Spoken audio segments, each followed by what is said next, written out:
I thought about it, and the idea I got was so simple. Don't be a cat, be a copycat. I decided that every day I would be like a different kid in my class. I would become a living average of all the other children in my kindergarten. So one Wednesday morning, instead of getting down under the table, I picked out one kid to copy. I started doing whatever Stephen Curtis was doing. Not exactly, but pretty close. And he had no idea I was copying him. When Stephen sat on the rug square and watched Susan help Mrs. Bridge pick out the right day of the week to hang on the date board, I sat and watched too. When Stephen got out a puzzle, so did I. And I took as long to do my puzzle as it took Stephen to do his. When Stephen began playing with blocks, so did I. And I tried to make my building look sort of like Stephen's. When Stephen sat at a table and tried to draw the letter A with a pencil, I sat down nearby and worked on the letter B with a crayon.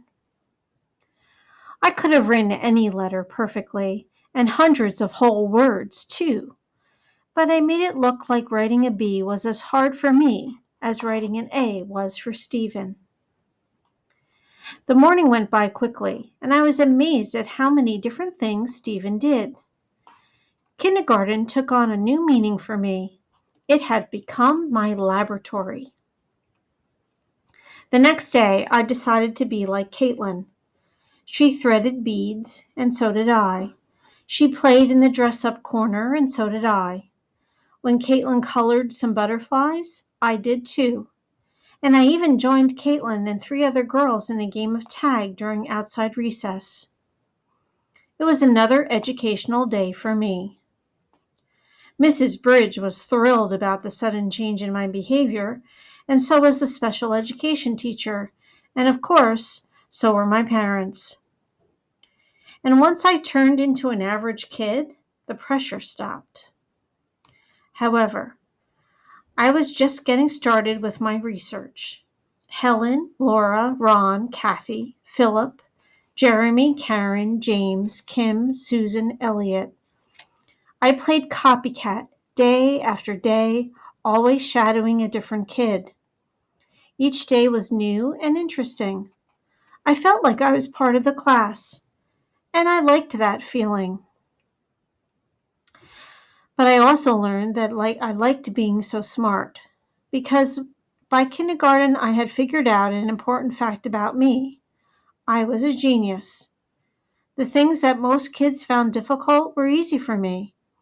I had seen the other children working hard to learn their letter shapes, working hard to understand the sounds each letter made, working hard just to make their fingers hold a pencil or a pair of scissors. I knew that none of them were thinking the way I was, or reading the kinds of things I could read.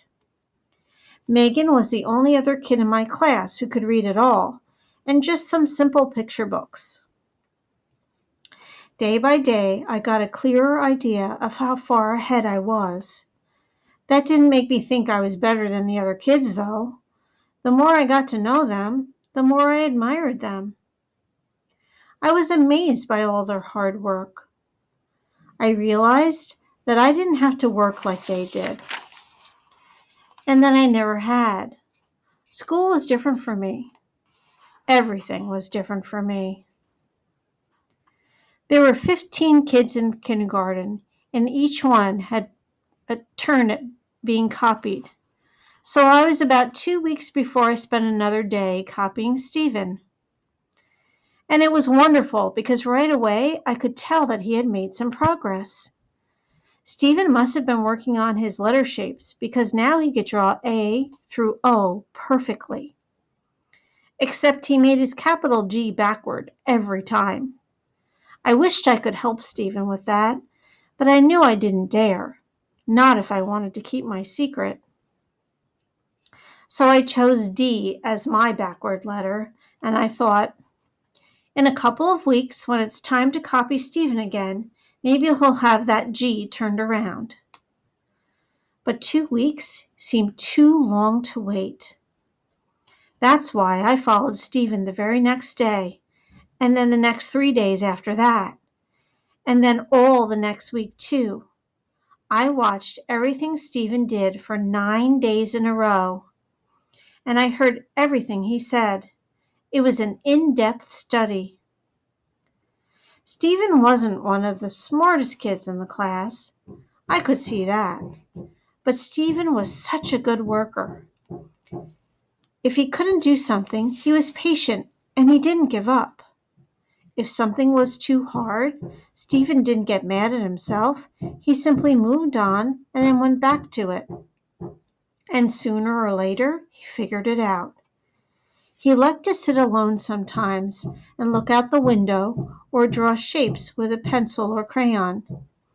He didn't look at the picture in the picture books. He studied them. Also, when Stephen played a game, he always played fair.